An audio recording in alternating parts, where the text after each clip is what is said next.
Welcome home to USA Global TV and Radio, a place where dreams take flight, with authentic storytelling, diverse perspectives and meaningful conversations, where global stories unite and bridges are built beyond all borders. Discover world-class education, entertainment, hope and inspiration.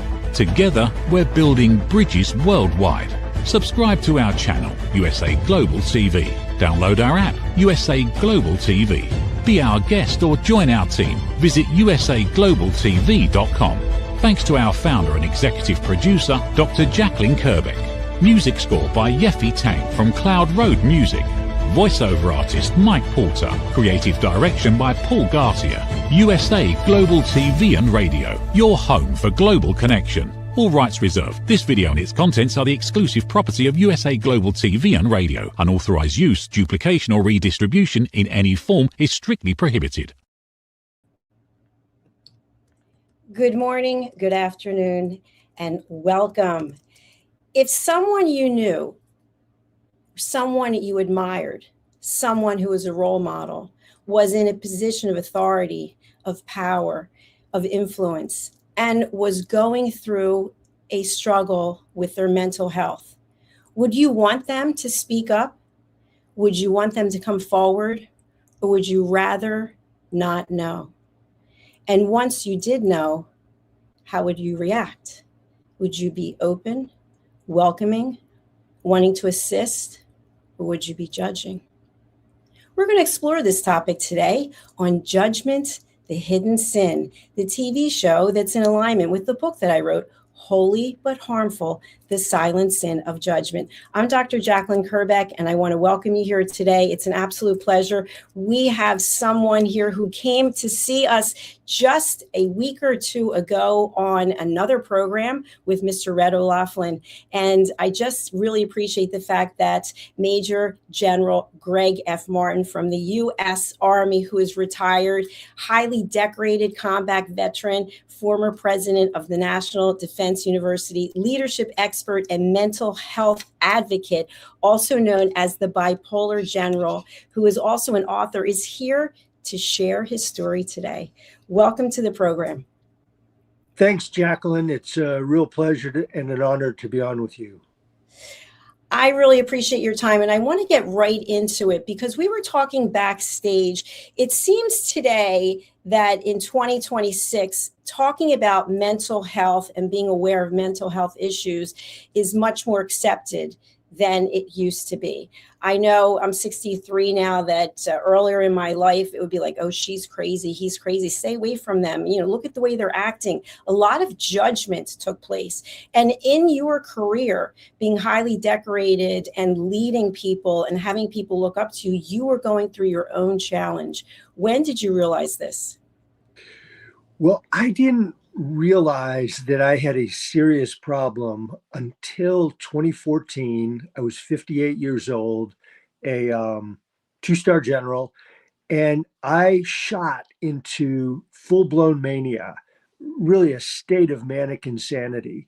And my behavior was so bizarre, impulsive, over the top, that my boss, who was the chairman of the Joint Chiefs of Staff, four-star general in the Pentagon, he was so alarmed that he did an investigation and came to the conclusion that there was something really wrong with my mental state, emotional state, etc. And he made the decision that I had to step down or he was going to fire me. That's when I realized that, okay, something's really going on here. And then he ordered me to get a psychiatric evaluation. And I did several, and the doctor said, you're fine, there's nothing wrong with you. It wasn't until several months later that, after I'd gone into a state of severe depression, that the doctors could figure out, okay, he was in mania, now he's in depression, he has psychosis, and they were able to diagnose me with bipolar disorder. So that's when I knew I had a mental illness and I had a diagnosis and I needed to figure out a way to get my life back together because it had been shattered. But looking in the rearview mirror, understanding what happened, I actually was born unknowingly with a bipolar brain. I lived with a low level of bipolar disorder my entire life, and it mostly helped me with extra energy, drive, creativity, enthusiasm, and the like. So it elevated my performance for years, decades. But when I was in my 40s and the jobs in the Army started to become higher level, more pressure, more stress, I now realize that my bipolar disorder went from this very low productive level into a more active form. And then when I went to the Iraq war, it shot it up to an even higher level. And then from Iraq forward, from 2003 till 2014, when I was diagnosed, I started going into higher and higher levels of mania, deeper dives into depression until it all kind of blew up in 2014. Interestingly, I did go to the doctor 7 different times during that run from the Iraq War on. And every single time, except for the seventh, they said, "You're fine. There's nothing wrong with you." And the lesson there is the doctors and the medical people, they're blinded by someone's success. So for me, I was a successful Army senior leader, and they just couldn't conceive that I had bipolar disorder or serious mental illness. Thank you for sharing that. I have to say, when you watch television and you hear stories like this, you think, oh, that's interesting. But actually being here interviewing you, I have the chills just thinking about what you shared. What about Greg, the person? Not the Major General, not the leader, but the human being. To find out from your boss that this is what he thinks is going on, you need to do something, taking you almost like pulling the rug out from underneath you. How did Greg, the human, feel about that? What a fabulous question. So the chairman, I mean, he's the highest ranking military officer in the country. At the time, it was Martin Dempsey, really good guy. I had worked for him 4 different times, and he had handpicked me for these really elite, prestigious jobs. And so when he made the tough decision that I was in bad shape, something bad was going on, I needed to get out of that high pressure president role, and he needed to get me medical help. So here's what he did. I got a call on a Friday afternoon, me, the person, that, hey, General Dempsey wants to see you in his office Monday at 10 in the Pentagon. So I went, and I'm thinking, I was so manic. I was thinking, oh, maybe I'm going to get promoted because I'm doing such a great job. Maybe he's going to extend me as the president for a few more years. Or I was aware of this investigation. Maybe he's going to fire me. So I knock on his office door. I go in, and out of the corner of my eye, I see the lawyer. And I'm like, okay, no promotion today. Because I mean, the only reason the lawyer's there is because there's bad news. And General Dempsey, he walked across the room, gave me a big hug, and he said, "Greg, I love you like a brother." So he was very human. He was very warm. He was very kind, compassionate. He said, "I love you like a brother, but something is going on, and I'm not a doctor." He said, "You've done a fantastic job. I give you a grade of an A plus, but your time at the university is over. You have till 5 p.m. today to resign, or I will fire you. And I'm ordering you to get a mental evaluation at Walter Reed, the big military hospital in DC." And he said, "And we are going to retire you from active duty as soon as possible, so your career is in effect over." He said, "What are your questions?" And I was so manic, so manically high. I looked at him and I said, "No question, sir. This is great news because God put me here to do big things. And now he's going to move me and put me somewhere else to do even bigger things." And I gave him a big hug.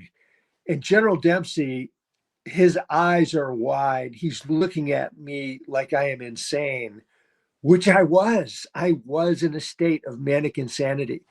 Here's the irony, though, Jacalyn. That was in 2014. So 12 years later, looking back, I was actually right. I am doing the most important, meaningful work like in my life with this mental health advocacy. So personally, that's kind of how that went down.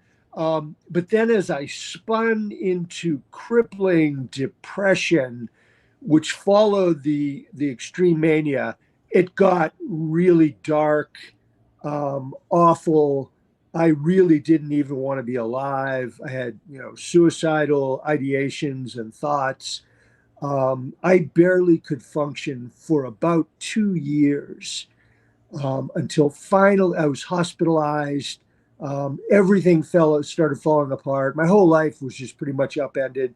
I'm super fortunate my wife didn't abandon me. She stayed with me along with my kids. And ultimately, over a course of 2 years, with the diagnosis, I was finally able to get the right medicine, which for me was lithium. And once I got on the right medication and I sort of biologically and chemically stabilized my brain, that was 10 years ago, I've been on a really positive, strong recovery journey and, feel like I'm making a real difference. Wow, that is a lot to deal with. So you are in this big meeting, not knowing how it's going to go, and you get this hug, and the message is, I love you, but get out. Yes. And your reaction is, fantastic news. Thank you. I've been waiting to hear this because I'm going to take what it is I've been doing and I'm going to build upon it in another way. So at some point, the reality, even though you actually have delivered on what you said you were going to do, the reality hit in, and it must have been like a landslide, maybe thinking back to that day. And did you ever have any, I wonder if I had said this, if it would have changed the situation, or you never looked back and thought I would have done it differently?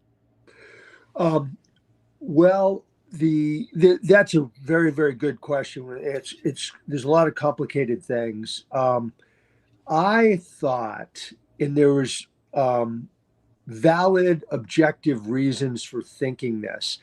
I thought that my workforce and my key leaders had turned against me and had sort of manufactured a lot of negative, bad information about me that they fed up the chain of command to get me fired. Now, that's a combination of, I had psychosis, which are a combination of delusions and hallucinations. So while all this was happening, kind of a natural offshoot of the bipolar disorder, and I also had pretty significant PTSD from the war in Iraq. Um, I believed people were really against me. So when I got sent to National Defense University, my mission was to transform, elevate, create a more cutting edge university, be entrepreneurial, be bold, change things, find best practices, all that kind of thing. But when you go into an academic environment or a government environment, people don't want to change. I mean, everybody wants to just keep doing it the way that they're doing it. But the chairman had given me this mandate and he told me, be aggressive, go in there, make change. Don't be afraid to break China. Don't be afraid to fire people. So I did. I went in pretty aggressively. Well, that attitude and that mandate combined with my personality and bipolar disorder, I was going too far, too fast, too much of a hurry. I should have, like, the amount of work and change I put into effect in 2 years, that probably should have been a 5 or a 10-year process, looking back now. But the people really resented, a change leader. And so they would send negative things to the media. They would send negative reports. But my paranoid, delusional mind would spin that up and make it worse than it really was. So it was a complex mix of things that were going on. But I think I probably should have done a better job of carefully keeping my boss and the key people around him in the Pentagon. I should have done a better job of informing them, keeping them up to date on the details, the dissension against me and things like that. I think I kind of took that for granted and didn't work that piece of my communication well enough. And then when I got fired, the interesting thing was, in short order, I had 3 psychiatric evaluations where the psychiatrist at Walter Reed said, "Oh, General Martin's fine. He's healthy. He's stable. There's nothing wrong with him." So then, in my bipolar psychotic mind, I took that as proof, as evidence that I am fine. There's nothing wrong with me. It's these disloyal people under me have screwed me over. They've stabbed me in the back. They've gotten me fired. And I totally, totally believed that. And then I had what they call a moral injury, which is another psychiatric condition where when you have given your life and your loyalty to an institution like the university, like the US government, the Army, and then they betray you, or you think they've betrayed you, that kind of rips a hole in your soul, in your spirit. And that's called a moral injury. And then it has all kinds of significant effects on your mental wellness and your mental state of mind. And then combined with, this raging bipolar disorder and PTSD, that dimension was like literally throwing buckets of gasoline on an already burning fire, and everything just got worse. It wasn't until months and months later when I came out of the mania. I was super depressed. I got the correct diagnosis. I accepted that the diagnosis was right. Over a period of months, maybe even years, I was able to come to the realization that, you know what, I really I was mentally ill. I did a lot of things that alienated my workforce. I probably should have done a better job. But the reality is that there were key rebels in the group who did oppose me, and they did leak and write stories to people around the Pentagon and Washington and in the media in order to bring me down and get me fired. So a lot of mental illness and paranoia going on, fueled by some reality. It sounds to me from what I heard that your mind is able to process a lot of information very quickly, and maybe the outcome would have been something that would have taken a longer time. And at the same time, there were people who were judging you or evaluating or talking about the situation instead of coming directly to you. Is that accurate? Yes, exactly. Okay. So when you think back to that time, because this show is about judgment, not about today, but back to that time, how judged did you feel? Were you aware of judgment, of people looking at you in a different way? Yes. We reached a tipping point. When I first went in as president and the chairman put me in, and at the change of command speech, he really lifted me up and told the university and the Pentagon and all the important people, said, "I have picked Gregg Martin to come in and lead aggressive, bold change at this university. And he has my full backing." And so I was able to pretty well come up with a strategy that he blessed and, put it out in the university with the leaders. And so immediately, I would say probably 25% of the university embraced the ideas and wanted to move forward in this new direction.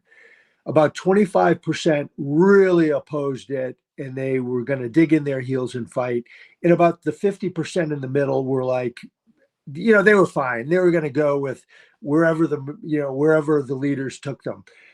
But over time, what ended up happening is the people who opposed it, they were able to sort of poison the well in the Pentagon, in the Congress, in the university, and convince people that Martin doesn't really understand this stuff. He doesn't really know what he's doing. He's being too aggressive. He's not listening. He's not relying on the expertise that we've had here for many years. And so they were able to start poisoning the well and getting a lot of the undecideds over to their side. Then over time, as the pressure and the stress of this, it spun up my mania. So I started to get more and more manic as the pressure and the stress of the situation started to go up. Plus, I started having, and this is tied into it, I started having, fairly serious PTSD attacks. And they manifested themselves, my behavior with the mania and the PTSD.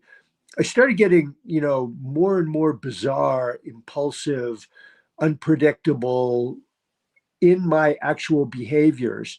And that started to kind of sort of frighten people, alarm people, scare them a bit. And so then I think there were a number of people who were originally supporters, but they were kind of startled and afraid, like, whoa, like what's going on with this guy? He seems kind of, he's out there, he's kind of crazy. And I started losing some of my key supporters. And then things just started turning kind of against me. And then I could clearly feel that judgment, that disapproval, that sort of fright. And then those dynamics exacerbated the bipolar disorder, the psychosis, the PTSD. So my mental condition went from bad to worse, which then amplified everything. And then pretty soon, I didn't have very, very many people at all supporting me, which put more stress, more judgment, and then ultimately things just kind of, blew up. Thank you for sharing that. It makes perfect sense what you said about the trajectory of how the whole thing evolved. I know, just a quick side note, I have ulcerative colitis for 35 years, and people have said I'm dirty and I'm disgusting and I'm not worthy of being loved. And of course, all of those things, you start to take them in and the disease gets worse because Right. your mental state starts to impact your physical state. So, Greg, one of the questions I have about this period of judgment, what I found is sometimes we'll be judging people because we're afraid if we are involved with them, it's going to rub off on us like, oh, I might get a mental illness if I'm near him, or it might start affecting me. How much did that play a role in what you were experiencing? Or was it something completely different, meaning that as a leader, people were afraid how this would impact your decision making? I think as people recognized how bizarre my behavior was. And I don't think anybody said, oh, wow, this guy has significant bipolar disorder. I don't think anybody said, boy, this guy's really suffering from psychosis or PTSD. They just knew something was not right. Something was out of whack. I think people then started avoiding me. I knew they were really sort of talking among themselves. I know they were sort of plotting that, okay, this guy is not good for the university. How do we get rid of him? And so they kind of came up with a campaign to do that. And then they started writing anonymous letters, the staff, faculty, and students writing anonymous letters detailing my bizarre behavior, and sending them over to the Pentagon to my boss, who then took all that in and in a deliberate, calm, I think fair, judicious way, appointed a little panel of senior people to investigate and do an inquiry and give him recommendations on what they thought they were seeing. So, but I think people, they started shying away. I mean, people really started to avoid me as my condition deteriorated. Um, I also saw people, a lot of people who I had mentored and coached and led over a period of years. So not just in the university, but in the broader army and military, those people started falling away, avoiding me, not returning calls, emails, not wanting to be around me, be seen with me, etc. You know, that dynamic really accelerated. It's really interesting. And I had mentored and coached and advanced, dozens of younger officers who were, super successful, made general and everything. And just about all of them have, and they used to, before I got fired and everything, they used to be really good about staying in touch.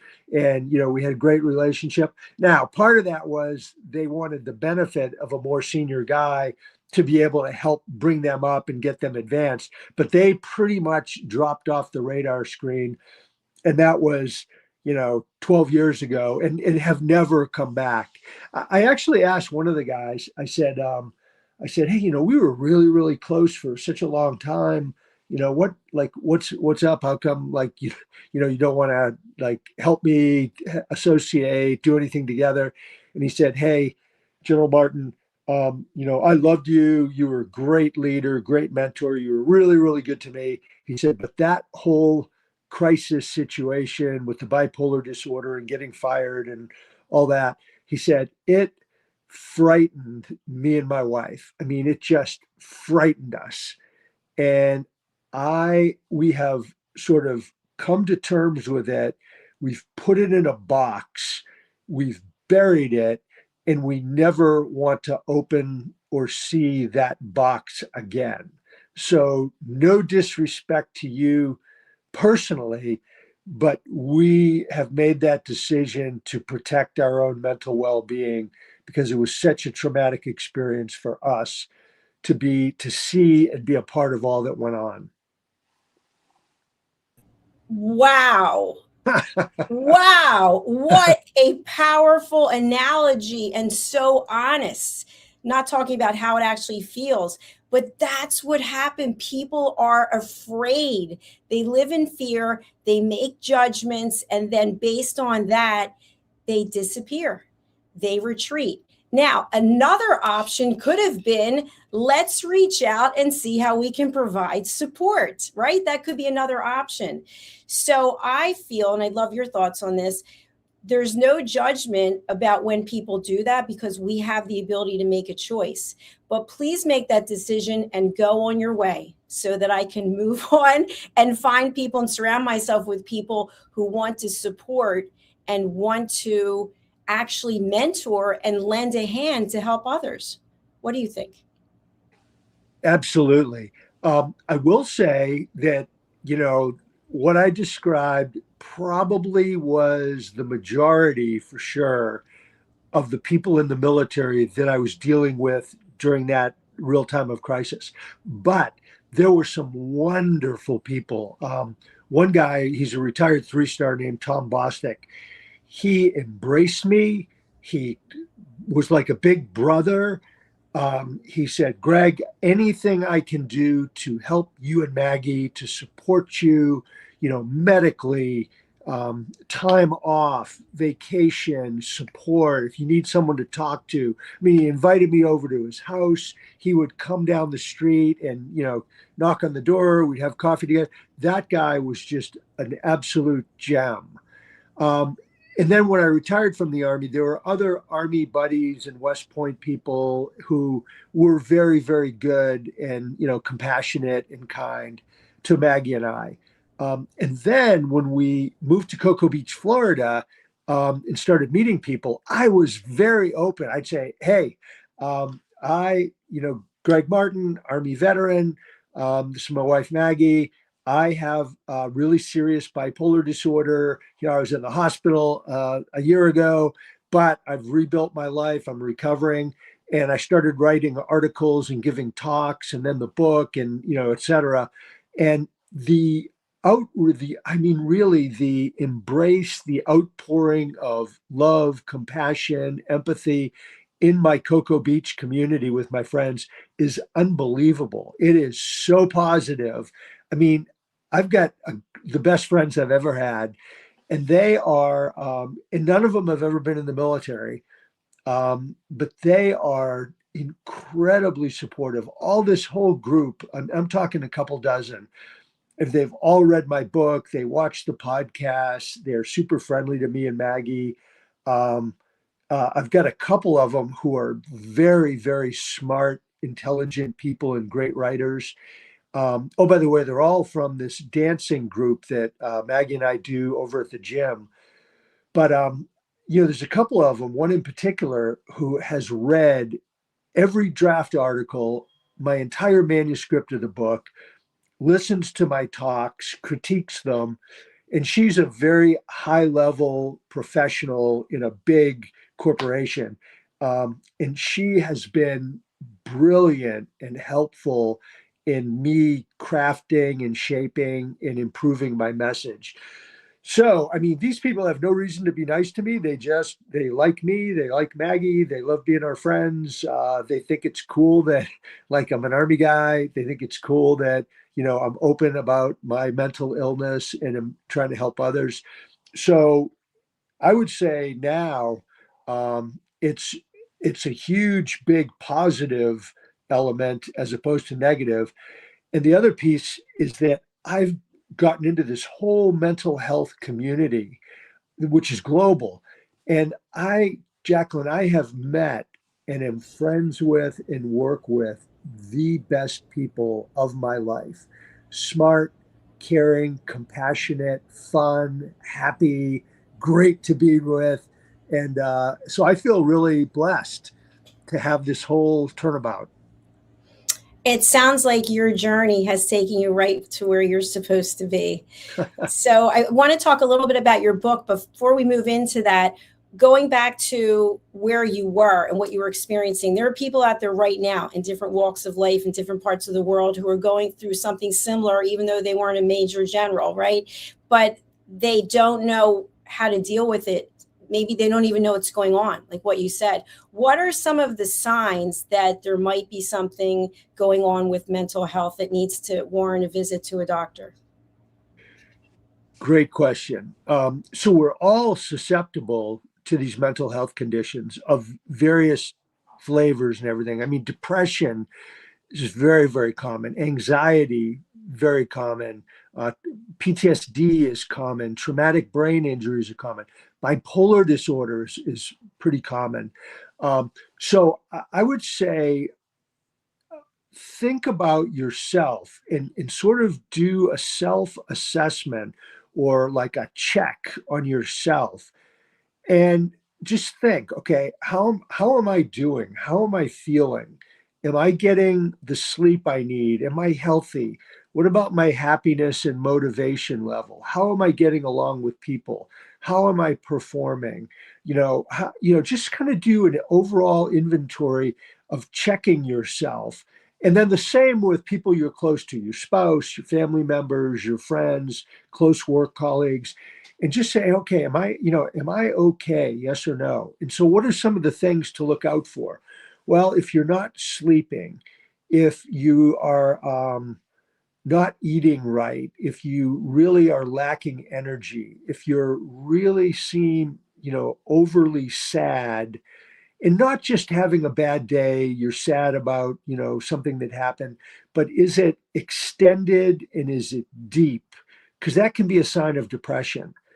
How about your energy levels? Are you, it's fine to be enthusiastic and have good positive energy, but if you start really going up to an unusual level where you're having trouble sleeping because you have so much energy, you're talking faster and faster, you're getting ideas faster and faster, you're starting to think in a grandiose way that you really are some kind of savior of the world or the smartest person.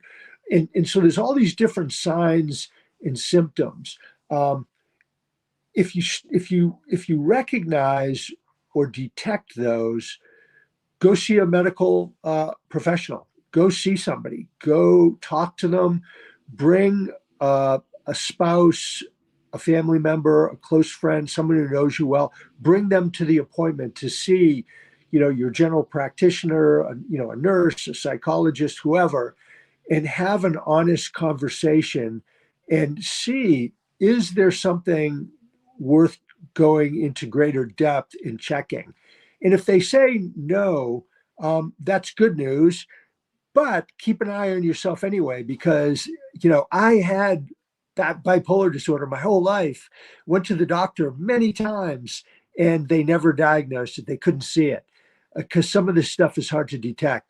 But anyway, stay with the medical channel. And then if you or someone gets a diagnosis, I would say, don't deny it. Don't hide from it. Embrace it. Just say, okay, I have a condition inside my brain. Nobody thinks bad about having, a broken knee or heart disease or cancer or diabetes. They get the diagnosis, they do the work, they do the recovery, and they get on with their life. Well, it should be the same with, any kind of mental condition. So embrace the diagnosis, own it, just say, okay, this is true, it's real, then learn about it, and then develop a strategy to counter it, to recover, and to regain, fullness in a happy, healthy, purposeful life. And then, just get on with living a good life. So those are the things that I would recommend. And if you feel depressed about it, also any signs of suicidality or not wanting to live or not wanting to be alive, those are real signals that you have a mental condition. The other thing to keep an eye on is if you have a marked change in your marriage, your relationships, your home life, your job, anything that gets like out of whack and is disruptive to the healthy flow of your life, those are oftentimes telltale signals that there might be something going on in terms of mental health. One final thing. I remember when I was in the depth of depression, I never thought I was going to get better. But a good friend kind of came alongside and said, yes, you will. My son, my friend, my whoever had a serious mental illness. They were in the depths of despair. They never thought they would recover, but they did because they got the right help, they got the right meds, they got the right treatment, and you will too. And so there's no substitute for a human connection and hope that you will get better. That's huge in terms of recovery. Such valuable information that you just shared there. Basically, what I'm taking away from it is that if you realize something is off and it starts to progress, be aware of it, seek help. If you get the diagnosis, you can take that diagnosis as almost a launching pad for where it is you're going to go next, instead of something like a bag of bricks that is holding you back. Is that correct? Yes. Okay.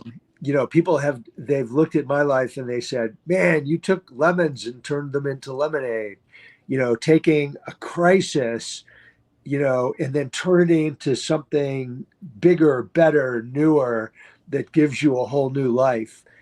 And I kind of really, when you think about it, so I was high success, crashed into devastation, crisis, and then really have rebounded out of it into a whole new life. Like it's kind of going from darkness to light, death to life. And so the way you described it is perfect.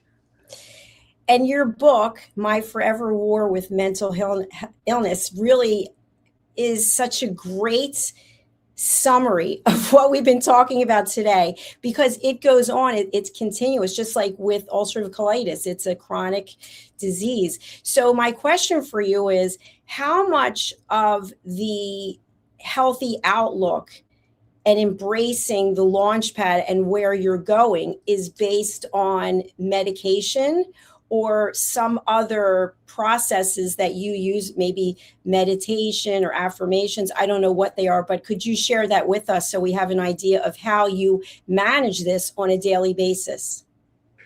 Yes. So 10 years ago, I was in crisis. I mean, I had been in years of crippling depression, terrifying psychosis. I wanted to die. I was in horrible condition. And I tried all kinds of things.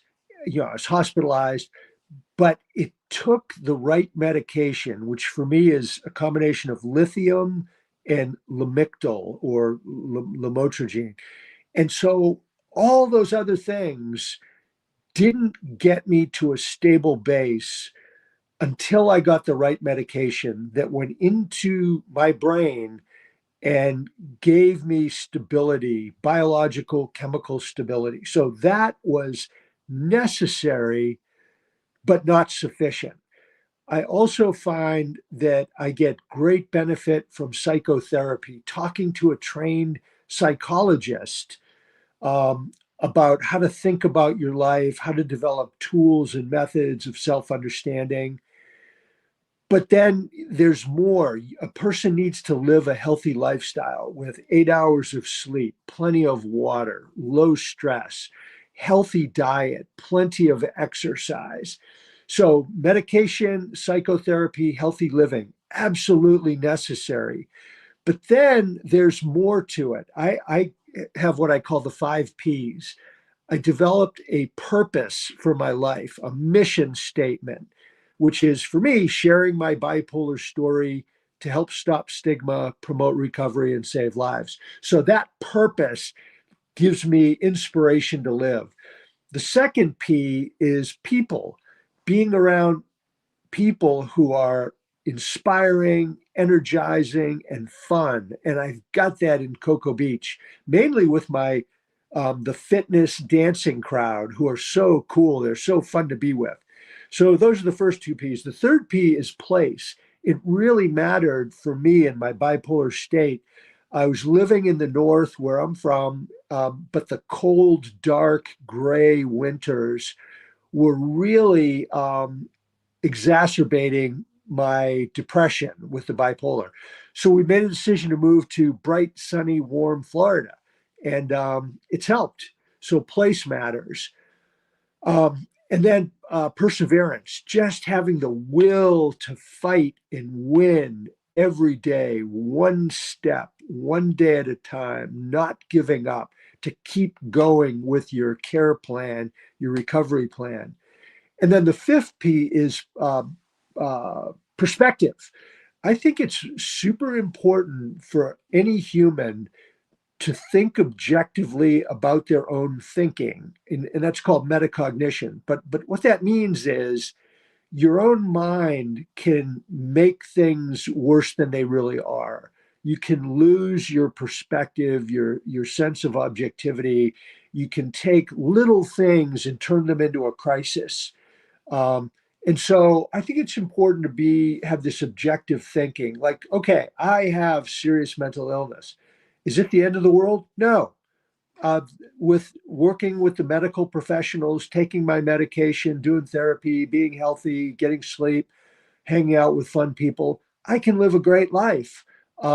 So, don't make it worse. I mean, there's people who have horrible cancer or heart disease or strokes that their life is much tougher and more challenging than mine is. So don't feel sorry for yourself. Have a plan, get on with it, move forward, help other people. So that's kind of my strategy.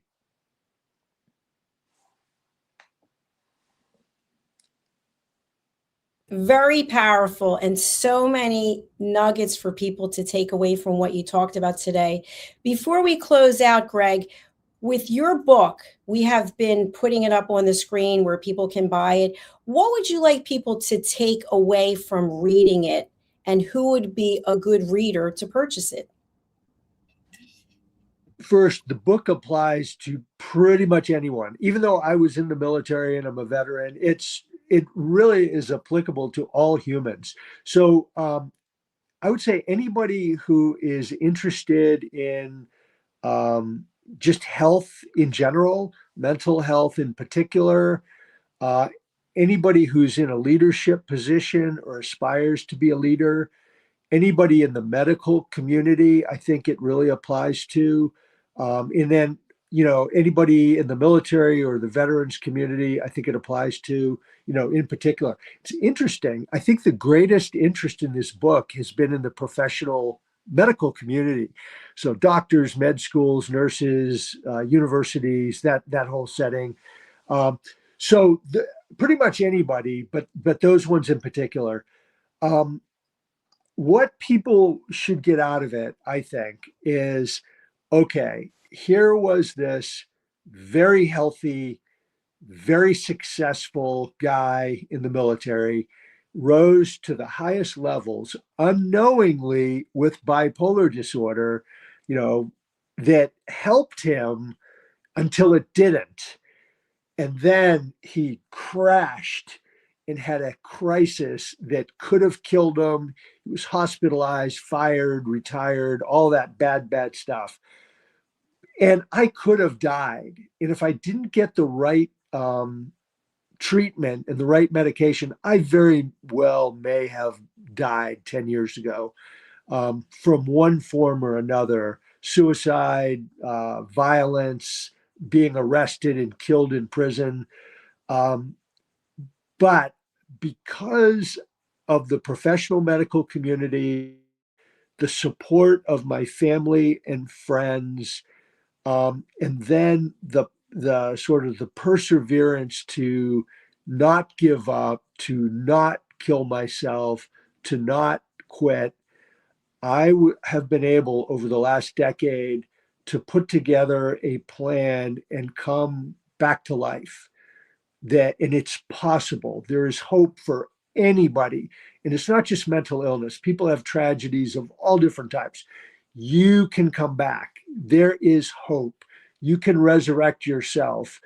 And from those really terrible experiences, you can then be a source of inspiration, encouragement, hope, help to help other people, put their lives back together and make a difference. So that's really, really the story. It's it's a story of resilience, perseverance, and I think grace. I mean, I don't think I would be here. I don't think I would have had this recovery if it weren't for, really the grace of God and the kindness of other humans. Major General Gregg Martin, I have to say, I think you are exactly where you're supposed to be. Your story is so inspiring. I mean, to think about the level of leadership that you were in with the U.S. Army, and then what happened after that and where you are today. And you have this energy and this charisma. I think I would follow you wherever you were going. So keep up the phenomenal work. And I want to thank you for your service. And I want to thank you for sharing your story. I think what people don't realize is when a person like yourself comes forward and shares the story, that takes a lot of commitment and energy, because you've got to go back. You've got to go back and bring it back up again and again.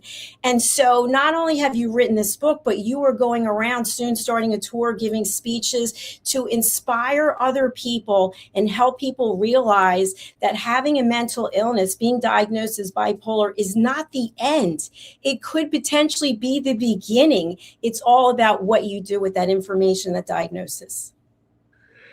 Well, thank you, Jacalyn. You summarized it perfectly, and I really appreciate your encouragement. I mean, you're fueling me to keep going out and telling the story and encouraging people. So thank you. And it's such an honor to be on with you, and wonderful to meet you.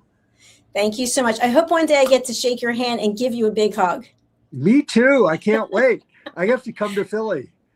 Absolutely. We've been sharing your contact details in the show notes, but for anyone who wants to reach out to you, who would you like to contact you, and what's the best way to do so? The best way to contact me is go to my website, which is bipolargeneral.com. and there's a link there. You click on it, and you can write me an email right from that. If that somehow doesn't work, my email is gregmartin79@gmail.com. And I am also on LinkedIn and Facebook. And we have those here as well for people to go and follow you. So please do. All right, Major General, what is the final word as we close out the show today? Mental illness touches everybody in our country and in the world. It's 25% of people have a mental illness they're afflicted, and then the other 75% are affected by it because their family, friend, or work colleague. So it's 100%. So it makes no sense to deny it, to stigmatize it, to hide from it. We just need to understand that it's real. It touches everybody. It's understandable. The professional medical community knows how to deal with and treat these conditions. And so if in doubt, go see a medical professional, get help, and then you can manage these conditions and live a life that is perfectly healthy and happy. In fact, literally millions of people of all walks of life are living right now with mental illness, and they're doing great. And interestingly, a lot of our most successful people, business, entrepreneurs, artists, military leaders, political leaders, are living with mental conditions like bipolar disorder, and many to most of them are doing really well. But it's because they recognize it and they're getting the help they need. Fabulous. Thank you so much for ending the show on this note. I really appreciate you. And I will be following you and where you're going and wishing you well. Thank you again. My pleasure, Jacalyn. Thank you. Thank you. Bye for now. I don't know about you, but I'm ready to go run 10 miles, do 100 jumping jacks. I have so much energy. The Major General just really is filled with so much passion and commitment. We haven't met in person, but I feel like I've known him for 100 years already. So please do reach out to him, because I am sure that he is going to make a positive impact on your life. Order his book over on Amazon and follow him on social media. For any of you out there who are struggling with something, and let's face it, we don't get out of this life without going through something, because it's part of the journey. It's part of where we're learning. And one of the major takeaways that I have today from listening to Gregg is that wherever it is that we are and what we're going through, that could be the stepping stone, the trampoline, if you will, to take us to the next level. I know for me, I don't like having ulcerative colitis for 35 years, but I wouldn't be here today with this television network if I didn't have ulcerative colitis. So I have to be grateful for it. So what are you living with? What's going on in your life? Are you looking at it as doom and gloom? Are you embracing and saying, wow, I have this happening for me? What am I going to do with it? The first thing is go out and help other people. Help other people realize that it's not a curse. It may be the next chapter to your life. Thank you for being with us. If you have not done so before or yet, please do subscribe to our channels. We have two of them on YouTube, USA Global TV and Radio, where we have earned the YouTube Silver Creator Award for over 100,000 subscribers. And my own personal channel, which I started a couple of years ago, we've got over 40,000, Dr. Jacalyn Kerbeck. And of course, we're on social media. We're on Amazon Fire. We are distributed on Roku and LG and Samsung and so on. But we'd love to have you on YouTube. If you'd like to be a guest on any of our shows, please go to our website, usaglobaltv.com. And finally, wherever you are in the world and whatever you're going through, realize that this could be the opportunity of a lifetime for you to look in the mirror and say, okay, I'm not suffering, I'm thriving. Thanks again. We're going to close out with a message from one of our team members, Mr. Red O'Laughlin, who has launched his newest book called Aging Sucks. Take a look. What if many of the problems we associate with aging are not random? What if there are identifiable causes behind declining energy, chronic disease, and memory problems? We have been told that aging is simply something we must accept, that slowing down is normal, that growing older means growing weaker. But what if that's only part of the story? Why do some people remain active and engaged well into their later years? Why do others struggle with disease, fatigue, and declining health? What is happening beneath the surface? What processes drive aging? In Aging Sucks, researcher, educator, and author Red O'Loughlin explores what researchers have discovered about why we grow older. No medical degree required, no confusing jargon, just clear explanations of what researchers have discovered about the processes that influence aging. You cannot stop aging, but understanding its causes may help you make better decisions about your health, your future, and your quality of life. Because understanding comes before action. Action creates hope. Aging sucks. End the guesswork. There is hope. People are searching for experts every day. Are they finding you, or are they finding someone else? Every day, professionals are building authority through media. We've already built the platform. USA Global TV and Radio. Over 14,000 shows streamed to over 60 countries. This isn't about becoming famous. It's about leverage, visibility, credibility, opportunity. One interview, one conversation, one show, repurposed into content, connection, and business growth. Most people assume hosting a TV show requires a studio, a production team, and a massive budget. Our television packages begin at $1,500 US per month. Professional production, global distribution, replay visibility, built for voices with something to say. I'm Dr. Jacalyn Kerbeck, and if this resonates with you, we should talk. USA Global TV and Radio, all rights reserved. Contact us at info@usaglobaltv.com. Thank you, viewers and listeners of USA Global TV and Radio, for joining us today. We're honoured to have your time and attention as part of our global community. At USA Global TV and Radio, we believe in the power of authentic conversations, meaningful connections, and creating a world of possibilities together. Want to be part of something bigger? Join our team of elevated listeners at usaglobaltv.com, a space where your voice matters and your ability to listen transforms relationships. Stay connected with us across all our platforms for thought-provoking discussions, expert insights, and empowering stories. Subscribe to our channels at youtube.com/c/usaglobaltv. Follow us on social media and explore the endless opportunities we're creating for growth, learning, and inspiration. Together, we're not just broadcasting, we're building bridges and changing lives one conversation at a time. For inquiries, contact us at info@usaglobaltv.com. Produced by Executive Producer and Director Dr. Jacalyn Kerbeck. Voiceover by Mike Porter. Creative direction by Paul Garcia. All rights reserved. Visit usaglobaltv.com to view our full terms and conditions.